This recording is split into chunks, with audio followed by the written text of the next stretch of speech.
À la brocante aussi, les fournitures scolaires sont en tête de gondole. Coralie et Enzo sont des chineurs aguerris. Regarde Enzo, skater. Une mère célibataire et son fils attirés par les petits prix. 2, 4, 6, 8, 10, 4. À une semaine de la rentrée, ils ont un objectif précis. Lecture, lexique, orthographe, grammaire. Tu vois, le Becherel, c'est bien. Enzo est dyslexique et il veut préparer son retour à l'école. Le français, quoi, parce que le français, t'es pas top.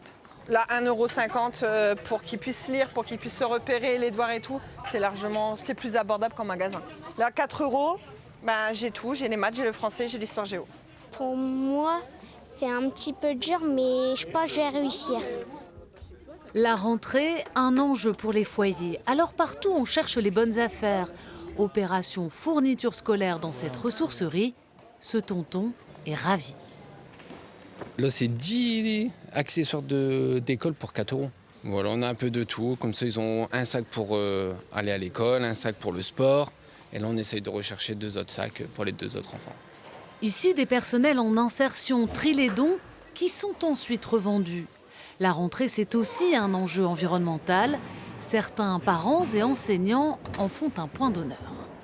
Il y a des choses qui datent de je ne sais pas combien de temps, mais qui sont encore tout à fait utilisables. Pourquoi jeter alors que c'est tout à fait fonctionnel, quoi. Le but, c'est d'arrêter la surconsommation.